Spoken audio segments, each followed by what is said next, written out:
दोस्तों, एक दिन सिद्धार्थ ने अपने सारथी छंदक को नगर भ्रमण करने के लिए कहा। छंदक ने तुरंत राजकुमार के प्रिय घोड़े कंथक को तैयार किया। उस पर राजकुमार को सवार कराकर वह नगर भ्रमण के लिए निकल पड़ा। राजा सा प्रबंध कराया था कि राजकुमार को मार्ग में कोई करुणाजनक दृश्य ना दिखाई दे, ताकि उनके मन में विरक्ति की भावना उत्पन्न ना हो। जिस मार्ग से उन्हें जाना था उसे स्वच्छ करके सजाया गया था। उस मार्ग पर दोनों ओर सुंदर सुंदर लड़के लड़कियां खड़े थे। जब सिद्धार्थ उनके पास से गुजरते तो वे उन पर फूल बरसाते। कहीं दुख या कष्ट का नाम भी नहीं दिखाई दे रहा था। राजकुमार सिद्धार्थ भी उस समय प्रसन्न दिखाई दे रहे थे।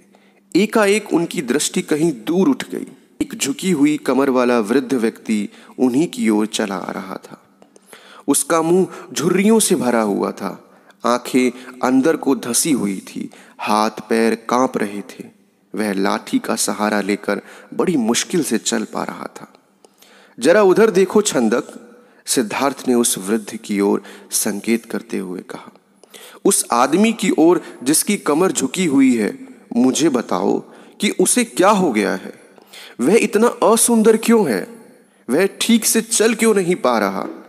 राजकुमार, छंदक ने उत्तर दिया, वह व्यक्ति बूढ़ा हो गया है। उसकी आयु अधिक हो गई है। आयु अधिक हो जाने पर व्यक्ति ऐसा ही हो जाता है। तो क्या आयु अधिक हो जाने पर मैं और यशोधरा भी ऐसे ही हो जाएंगे? सिद्धार्थ ने चिंतित स्वर में पूछा। हम भी बूढ़े हो जाएंगे, हम भी असुंदर हो जाएंगे, हम भी ठीक से नहीं चल पाएंगे। सच यही है राजकुमार, छंदक ने उत्तर दिया। ऐसा सभी के साथ होता है। बूढ़ा हो जाने पर मनुष्य की यही दशा होती है। शरीर इसी प्रकार कमजोर और असुंदर हो जाता है। सिद्धार्थ की सारी प्रसन्नता छूमंतर हो गई। उन्होंने छंदक को महल लौट चलने का आदेश दिया। जब सिद्धार्थ अपने महल पहुंचे तो उन्होंने यशोधरा को अपनी प्रतीक्षा करते हुए पाया। उन्हें उदास देखकर यशोधरा ने पूछा, क्या बात है स्वामी, क्या आप थक गए हैं? नहीं यशोधरा, सिद्धार्थ ने एक लंबी सांस लेकर उत्तर दिया, मैं थका नहीं हूं। बात यह है कि आज मैंने एक ऐसे व्यक्ति को देखा जो बहुत कमजोर था। उसका पूरा शरीर कांप रहा था, उसकी आंखें झुकी हुई थी और वह असुंदर हो गया था। छंदक कहता है वह बूढ़ा हो चुका है। बूढ़ा हो जाने पर ऐसा ही होता है। यह देखकर मेरा मन उदास हो गया। इस प्रकार तो मेरी दशा भी आगे चलकर ऐसी ही हो जाएगी। आप व्यर्थ ही दुखी हो रहे हो, यशोधरा ने कहा। छोड़िए इस बात को, आप अपने मनोरंजन कक्ष में जाइए। पिताजी ने आपके मनोरंजन के लिए खास नर्तकी और गायिका को बुलाया है। आप वहां जाकर मनोरंजन कीजिए, आपकी सारी उदासी दूर हो जाएगी। यशोधरा की बात मानकर सिद्धार्थ मनोरंजन कक्ष में चले गए। वहां नर्तकी और गायिका ने अपनी कला का भरपूर प्रदर्शन किया। उन्होंने सिद्धार्थ की उदासी को दूर करने का पूरा पूरा प्रयास किया, लेकिन सिद्धार्थ की उदासी दूर ना हुई। उनकी आंखों के सामने रह रहकर वही वृद्ध घूम रहा था जिसे उसने मार्ग में देखा था। वह बार बार यही सोच रहा था कि क्या बूढ़ा होने से बचने का कोई उपाय है। कुछ दिनों बाद अचानक सिद्धार्थ ने पुनः भ्रमण की इच्छा व्यक्त की। इस बार छंदक एक रथ सजा कर ले आया। रथ पर सवार होकर सिद्धार्थ पुनः नगर की ओर भ्रमण करने चल पड़े। इस बार छंदक पूरा प्रयास कर रहा था कि राजकुमार को कोई करुणाजनक दृश्य ना दिखाई दे, लेकिन जो होना होता है वह होकर ही रहता है। मार्ग में सिद्धार्थ को एक रोगी व्यक्ति दिखाई दिया। वह रोग के कारण कराह रहा था।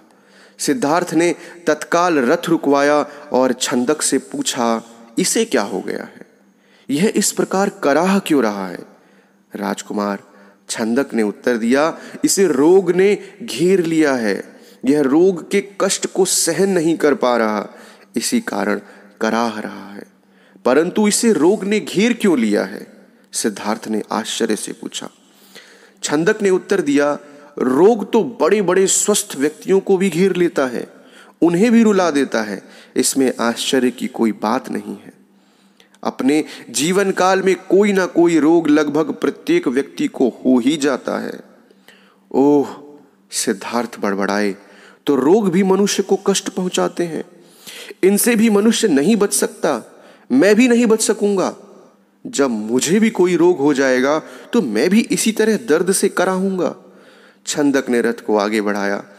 थोड़ा आगे चलने पर सिद्धार्थ को एक शव यात्रा जाती हुई दिखाई दी। उन्होंने पुनः छंदक से प्रश्न किया, यह कैसा दृश्य है? 4 व्यक्ति अपने कंधों पर किसे ले जा रहे हैं?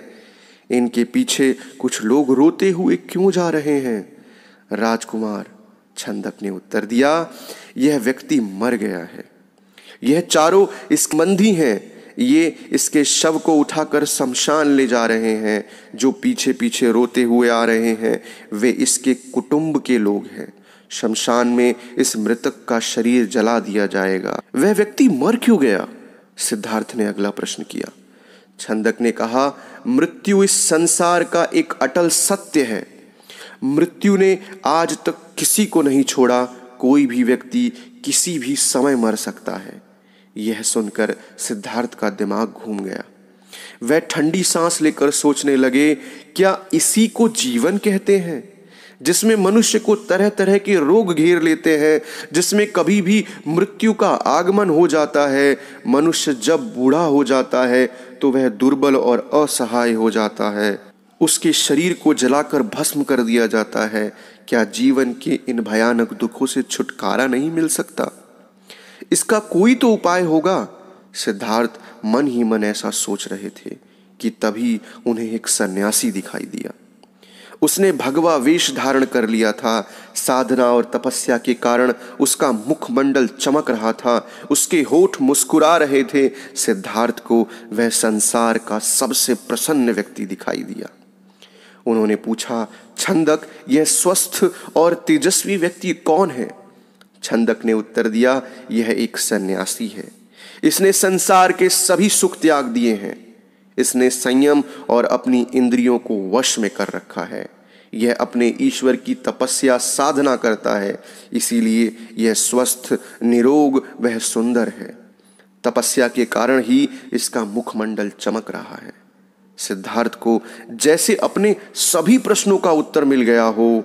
वे एकदम शांत हो गए। उस सन्यासी के दर्शन मात्र से ही उसके मन का सारा क्लेश दूर हो गया। उसने मन ही मन सोचा, रोग, बुढ़ापा तथा जन्म मरण से छुटकारा पाने का उपाय संयम, त्याग तथा तपस्या है। जीवन का सार सत्य की खोज करना है। संसार के सभी सुख नकली हैं। मैं इन झूठे सुखों में नहीं फंसूंगा। मैं उस तेजस्वी सन्यासी की तरह बनूंगा। रथ अपने पूरे वेग से दौड़ता रहा और उससे भी अधिक वेग से दौड़ता रहा सिद्धार्थ का मन।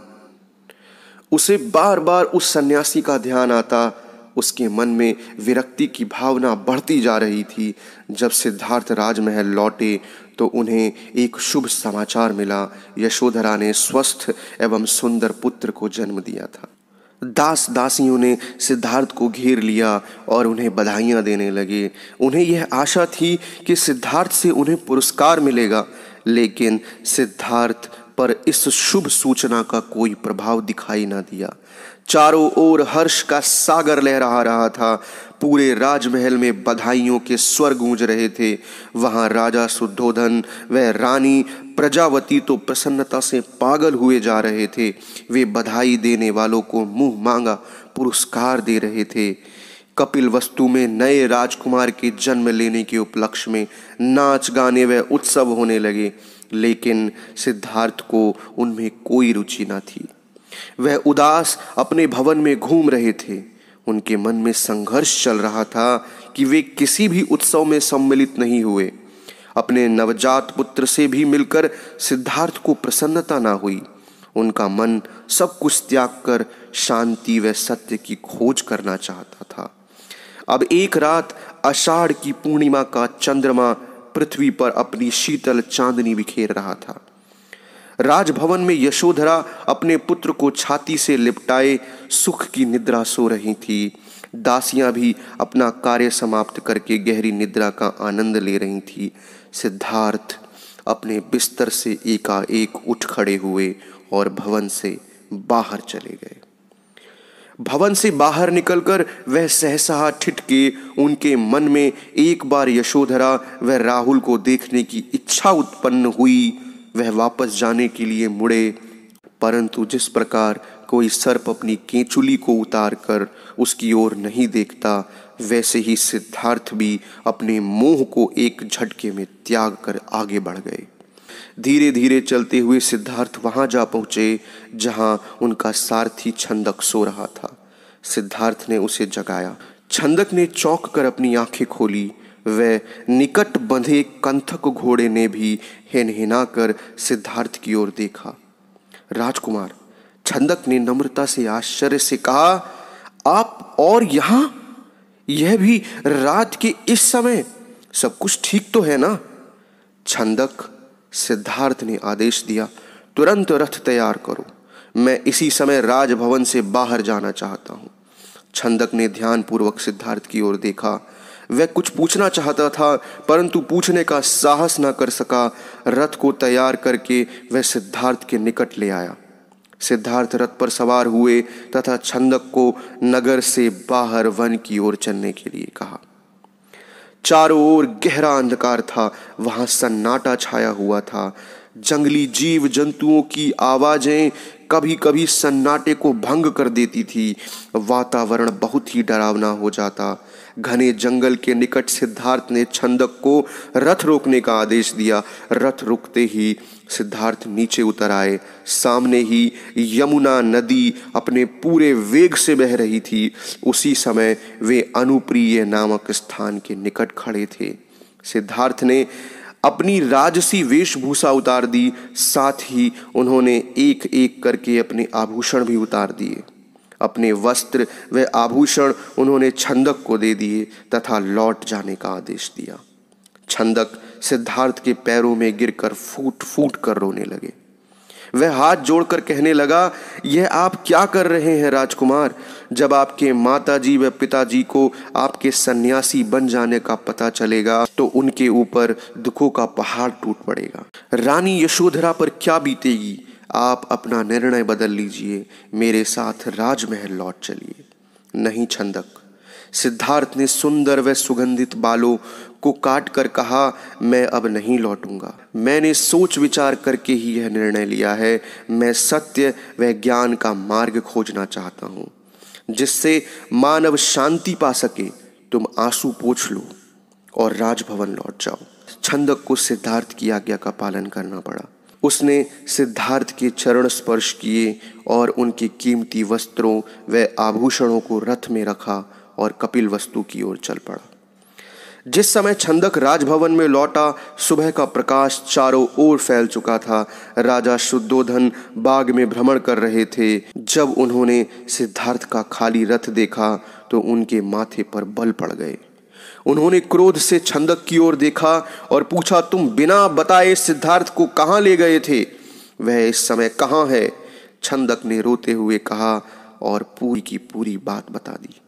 फिर रथ से सिद्धार्थ के कीमती वस्त्र व आभूषण लाकर उन्हें सौंप दिए। शुद्धोधन उन वस्त्र आभूषणों को छाती से लिपटा कर फूट फूट कर रोने लगे। उन्होंने कहा, विद्वान पंडितों व ज्योतिषियों की भविष्यवाणी आज सच हो गई। मेरा बेटा संसार के सभी सुखों को ठुकरा कर सन्यासी बनने चला गया। रानी प्रजावती को जब इस बात की सूचना मिली, वे पछाड़ खाकर गिर पड़ी। जब यशोधरा को पता चला तो वह भी इस बात को सहन न कर सकी और वह भी विलाप करने लगी। स्वामी, तुम बिना कहे ही घर छोड़कर चले गए। मुझसे कम से कम एक बार मिल तो लेते। क्या मैं इस योग्य भी नहीं थी? क्या तुम्हें अपने छोटे पुत्र का भी ख्याल नहीं आया? कम से कम उसे तो मिलकर जाते। इसके बाद यशोधरा ने भी राजसी वेशभूषा उतार कर फेंकी। केवल सुहाग चिन्हों को छोड़कर उसने सभी आभूषणों को त्याग दिया। वह साधारण भोजन करती तथा पृथ्वी पर सोती। उसकी यह दशा देखकर प्रजावती बहुत दुखी होती। वे यशोधरा को छाती से लगाकर रो पड़ती और अपने स्वास्थ्य का ध्यान रखने के लिए कहती, यह तेरे खेलने की आयु है बहू। वे यशोधरा से कहती, परंतु तूने तो सिद्धार्थ की तरह ही संसार के सभी सुखों को छोड़ दिया। क्या यह ठीक है? इस तरह रहने से क्या तुम बीमार नहीं पड़ जाओगी? तब राहुल की देखभाल कौन करेगा? माताजी, यशोधरा ने उत्तर दिया, मेरे पति अब सन्यासी बन चुके हैं। वे पृथ्वी पर शयन करेंगे तथा जंगली फूल फलों का सेवन करेंगे। ऐसे में भला राजभवन में सुख के साथ कैसे रह सकती हूँ? आप कृपया दुखी ना हो। राहुल में ही इसके पिताजी की छवि देखें, इससे आपको शांति मिलेगी। प्रजावती राहुल को छाती से लिपटाकर रो पड़ी। सिद्धार्थ के चले जाने के बाद कपिलवस्तु का हर व्यक्ति उदास हो गया। राजमहल में तो दुख का साम्राज्य ही स्थापित हो गया। ऐसे में केवल नन्हे राहुल की किलकारियां ही राजमहल में गूंजती तथा सबका मन बहलाती। प्यारे साथियों, इस दिल छू लेने वाली कहानी में इतना ही। मिलते हैं भगवान बुद्ध की एक और नई एवं शानदार कहानी में। तब तक के लिए धन्यवाद।